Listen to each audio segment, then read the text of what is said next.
Hi everyone, welcome back to another video. My name is One of One, but you can call me Seven, and we're finally on to the next chapter of Witch on the Holy Night, which is, I assume, going to be the aftermath of what occurred at the Kitsyland amusement park. I think that's what it was called. I think that's what the name was.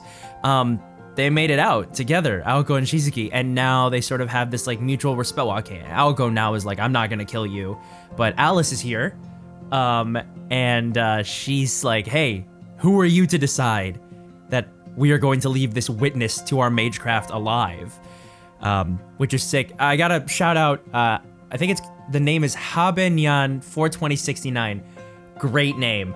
Who's been saying that this next chapter is going to be absolute peak. So, that's the case. I'm ready to go. So let's get started. Chapter 5, Night of the Witches 2. The melody stirred an emotion like nostalgia within them. Something once familiar, but now lost to this world. They believed, beyond a shadow of a doubt, that it would play for all eternity.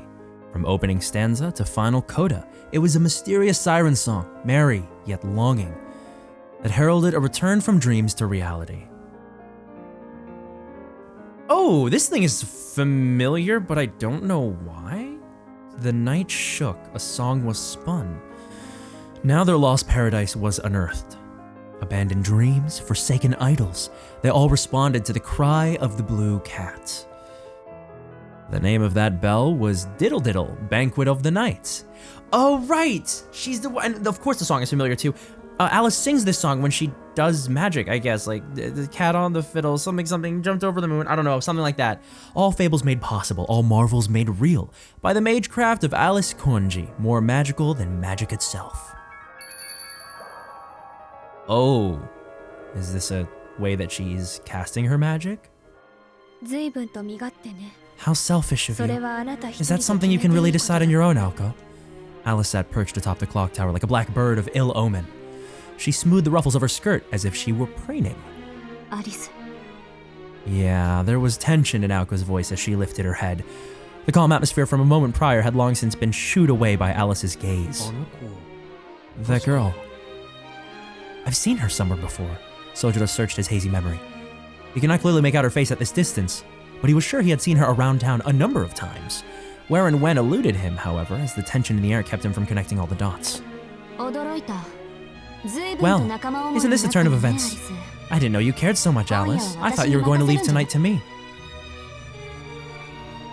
Aoko readied her guard and took half a step forward, unconsciously.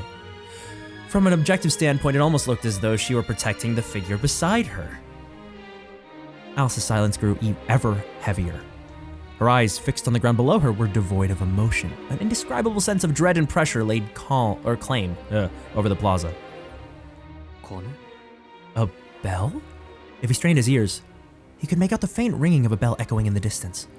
The rippling sound wave seemed unbelievably to be emanating from under the ground. Hey, Aozaki. That girl, she's... Quiet. Aw.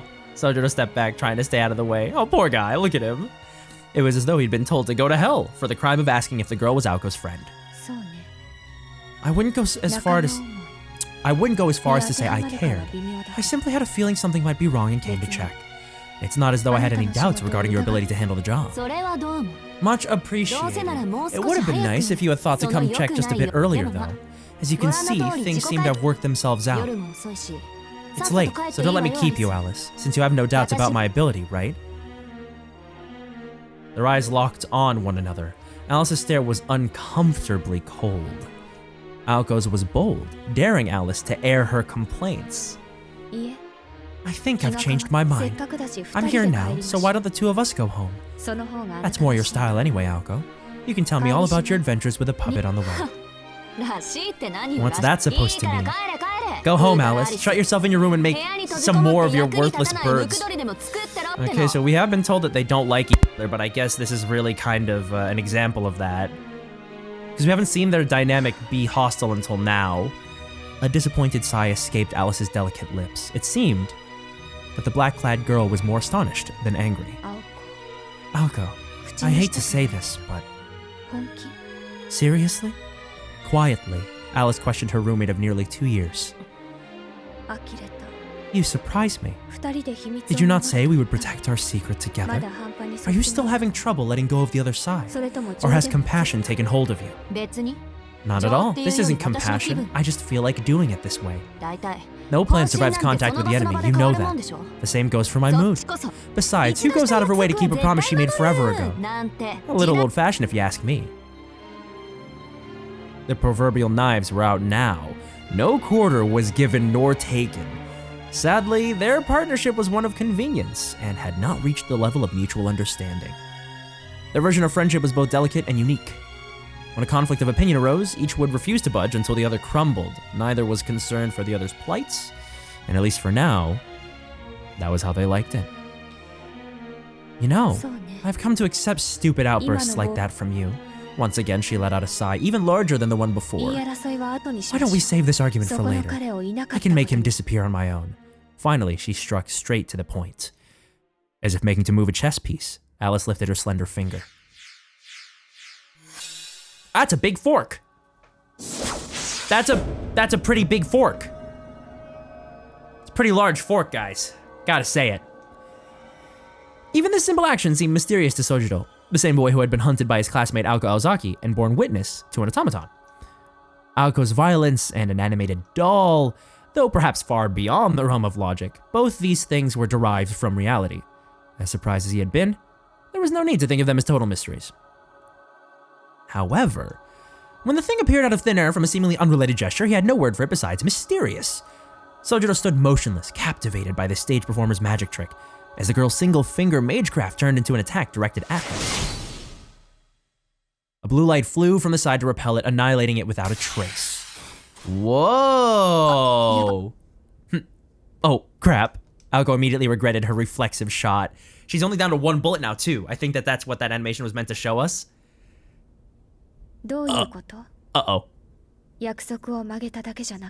What are you doing? You're not satisfied with breaking just our promise? So you must break the rules as well? The already chilled midwinter air plunged below freezing. Alice looked calm and collected on the outside, but in reality, she was sometimes even more hot-blooded than Aoko. This was especially true when it concerned her familiars. Accidentally breaking one would often result in a week of silent treatment, but against someone who maliciously destroyed her things, Alice was prone to retaliate without warning. Whoops, I figured I'd do that someday, but I couldn't have picked a worse time. Yeah, you're gassed, aren't you, dude? Aoko sighed at herself. Even she was exasperated by her own stupidity, yet she couldn't help but feel a pang of relief. She did not intend to make any excuses, and she had no regrets. If she had broken the rules, then so had Alice. Aoko. How do I put it? If anything, this took a load off her mind, after all. Now there was no going back. Aoko never intended to break her own rules. If there was anything for Aoko to regret, it was putting too little power into her shot. I have a problem with this guy dying tonight, so can we reschedule the execution? What difference does the day make? To Aoko, it was simply natural to take on a pro bono case in defense of an innocent suspect. Is this personal? So what if it is? You know that paying back my debts is pretty important to me. More important than our agreement? Sure, depending on the time and place. Sojiro's human rights had not yet entered the argument. The girls were busy pouring oil on each other's flames. The girl clad in black was the first to move, or rather, to erupt. I see. I understand how you feel, Aoko. But I am going to have to kill him here. I believe that you would let him live. Shall I take that to mean you're ready to fight me for it? You know damn well I'd rather not. Aoko bit back the retort. She was very familiar with Alice's magecraft, and knew painfully well how many mystics were hidden in Alice's tiny body. The odds of victory were essentially non-existent, and once the first shot had been fired, Alice Kuonji was without mercy, whether facing a roommate or a friend. Oh! A most beloved family member or a stranger, once Alice began to fight as a witch, she became a heartless, unflappable monster. Aoko advanced another half step forward as if to encourage herself. It was too late to back down now. The situation was no longer a trivial quarrel over a witness. The bedrock of their so-called friendship had nothing to do with their individual abilities and everything to do with being equals in will. That is why, in order to stay true to herself, Aoko had no room for compromise or deception. Their relationship is built on something very interesting. Their relationship is built on something very interesting, and there's lots of history here that we don't know yet. We've been given bits and pieces and a lot of sort of implications, but nothing concrete. And that's really interesting. Yeah, so even if it means killing you, I'll protect him.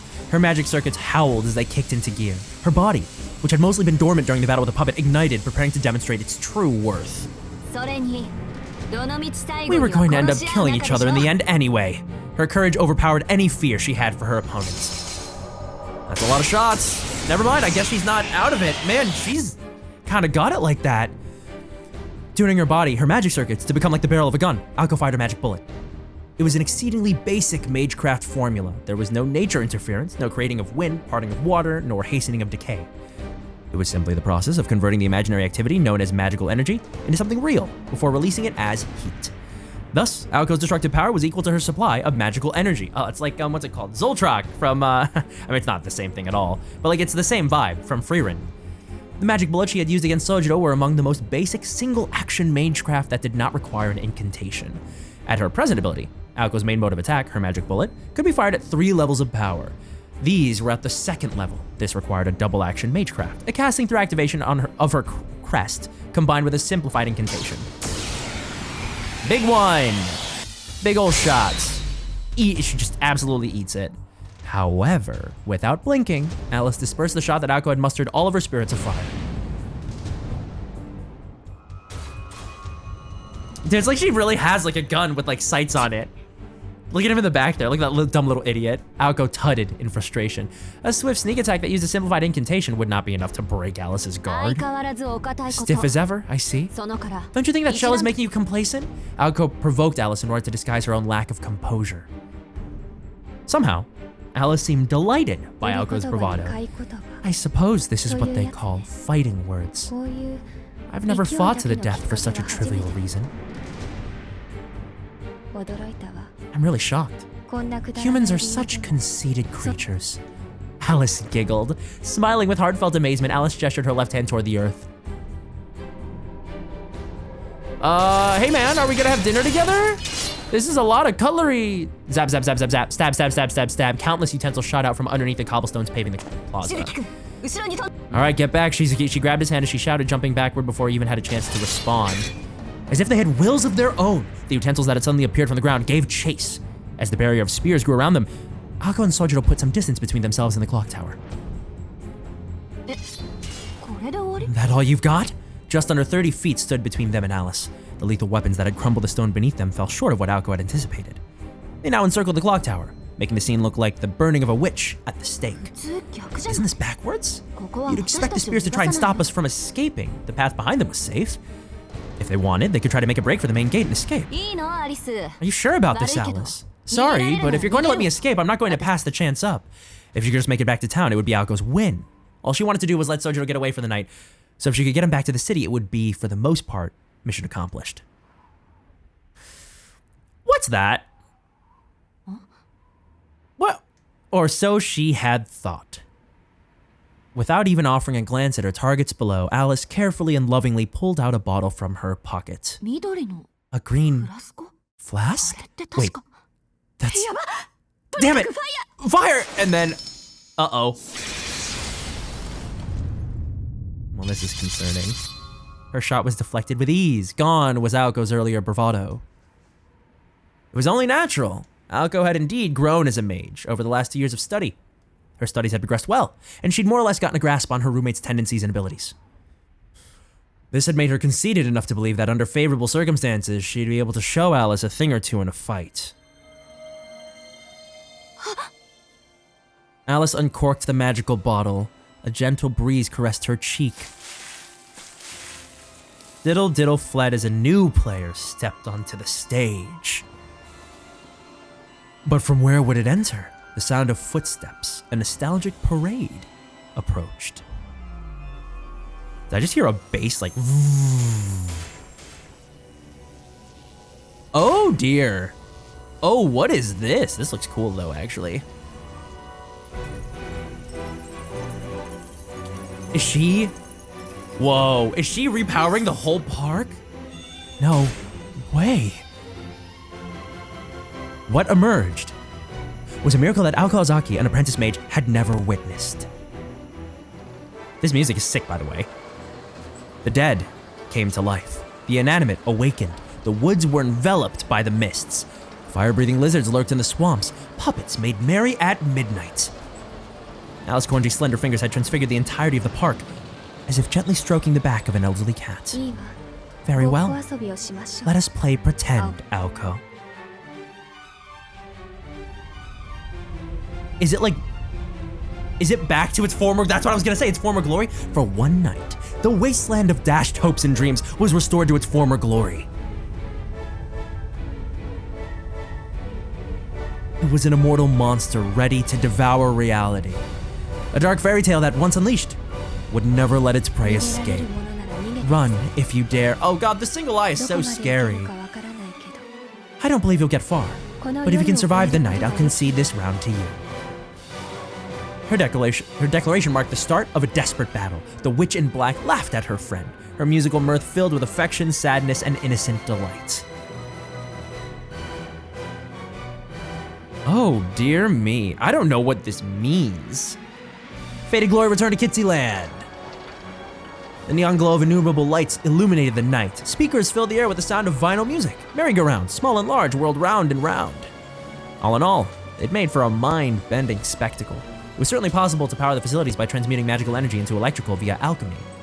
That said, simply supplying the park with electricity would not have brought back to life that which was broken.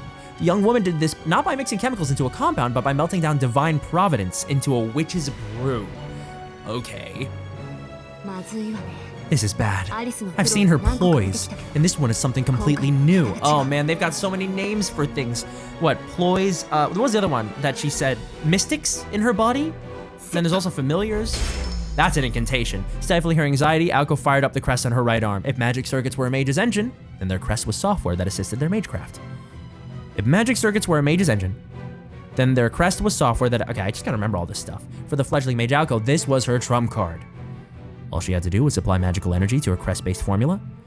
Or crest-based formula, it's the end of the sentence. It may not have been the strongest magecraft, but it was hers. Proof that she was the successor of the Aozaki lineage. Execute double layer, direct current to crest. It's like a machine, almost, the way that she directs it to do stuff. The pattern of her crest shifted to execute the formula, which then connected to her magic circuits. The process resembled trains changing rails, a puzzle involving dozens of circuits. She constructed it as swiftly as possible without sacrificing the quality of its construction. Instant magecraft cast without an incantation would not be enough to reach Alice Konji. Aoko would gauge the strength of Alice's defense with her initial shots. She would dial up the power to 5 times the next time, driving 20 tons of force into her target. Alice had the protection of the thick hanging fog and the dense barrier around her. However, this attack would be more than enough to pierce through both. If Aoko struck home, it could cave in Alice's chest and end the fight. At worst, it would at least knock Alice down from her position atop the clock tower.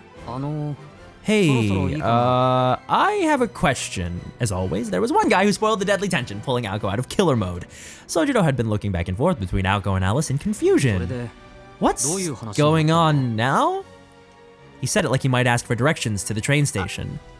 Normally, she would have lashed out in response, but his deadly serious tone shocked rather than angered her. Unbelievable. Is this my life now? Aoko swallowed back aside and returned her focus to activating her crest. Negotiations have broken down. I pissed her off a bit too much. From her perspective, this is a good chance to kill me off. Along with the entire theme park, I guess. Huh? Sojiro tilted his head as if begging for a simpler explanation. She's really got it in for me. I can't even imagine what sort of death she has in store if she catches me. What I'm saying is, neither of us are getting out of this alive unless we do something about her. So you're saying I got dragged into your quarrel? Me too, man. Pretty much. Boom, as Sojiro protested in a tone wholly inappropriate to the situation. Aoko let another blast rip from her right arm. She was not aiming at Sojiro though. A little earlier in the day, and Aoko would have been happy to do exactly that, but now, her attention was focused on the girl in black atop the clock tower. Boom! Big ol' beam. Is she gonna be able to, oh, big horses! Oh, she actually managed to stop it, of course she did. Yeah, Aoko's mind struggled to catch up to her astonishment. She had fired the strongest, fastest bullet she had the ability to conjure, and Alice blocked it. That much was to be expected. When Alice set her mind to defending herself, such an attack was child's play. But what just happened? Something Aoko had never seen before leapt to Alice's defense. A team of horses? A plague of locusts? No. Those existed in the real world, unlike what Aoko had just witnessed. Normal creatures could not form like a spontaneous cloud of fog and then dissipate just as quickly into the night sky. Oh dear. Uh-oh. Oh, no. What? Oh, impossible things moved in impossible ways. Alice was not even supplying them with any power source. Those things never needed power in the first place. Those broken and discarded things did not follow the rules of mankind. Oh, okay. This was an invasion of fairy tales. This is so whimsical and fun. I actually really dig this. This is so cool. Just like setting and everything. Compared to them, the automaton looked merciful. Autonomous puppets were products of magecraft, but even then, they behaved as puppets should. These newly animated things, however, were nothing of the sort. Empty vessels became living creatures, dummies warped into malformed beings. There was a fog so dense with magical energy it visibly spread to all corners of the park, bringing with it a monstrous welcoming party that easily numbered over 1,000. 1,000? How are we getting out of this, fellas? The boom, boom, boom, boom, boom, boom, boom! Spurred on by the shuddering sensation running down her spine, Aoko fired a barrage of single-action magic bullets. Oh man, come on! Stop blocking our shit! Her impulsive attack scattered futilely. The knights of the merry-go-round soared into the sky. Green, fire-breathing lizards flocked. The bakeries opened their doors once again, and human-sized loaves of fresh bread marched from their ovens as platoons of newly baked soldiers. Haozaki, behind you! Aoko and Sojiro were completely surrounded. The Ferris wheel creaked as it gently turned. A rickety train car raced about the roller coaster tracks with Kitsy, tears streaming down its face aboard. It was a grossly twisted fantasy. The girl in black reigned over the insanity-fueled park. Oh, now we're screwed. Aoko was transfixed by the scene unfolding around her. Then, she realized what was happening. Oh, I know what this is. Alice had once told her of Meinster's familiars. Among them were 3 of particular notoriety, one of which she recalled being capable of something similar to this, and it was called Ploy Kickshaw Flat Snark. Seriously, Haozaki, behind you! Oh dear. Boom! Struck by Aoko's bullets, the creatures exploded into splinters. It was clear Aoko's shots were becoming more powerful, but it was also the case that these beings were less robust than your average automata. Time to run! Aoko turned away from the clock tower, grabbed his hand, and began to run. Aozaki! No time, we're running! Running to where? It doesn't matter, anywhere! She shouted as though trying to persuade herself as she valiantly cleared a path. Aoko's magic bullets flew like a scream, blowing away the creatures that blocked or simply gathered around their path. She made a hole for them to escape through. Oh my gosh. This is so cool. The initial confrontation. Oh, there we go. Boom, boom, boom. Dude, I need to know so much about this game. I need to know about the world, like what the power scaling is like. What the lore between the families for Alice and Aoko, Aozaki and Konji. And it's something to do with Meinster. I need to know what all the terminology means and how like the magecraft, like what magecraft is capable of. This is something beyond my wildest imagination, but it's also a really cool premise. This setting is sick. The music, everything is just so fun. And the standoff between the two of them. Mwah, chef's kiss. But unfortunately, I've only had time for like shorter episodes recently, but it's all I got. So I promise we will have longer episodes soon. I hope you guys enjoyed that. I definitely did. And I will see you guys in the next video. So for now, have a good rest of your day, and I will see you soon. Bye.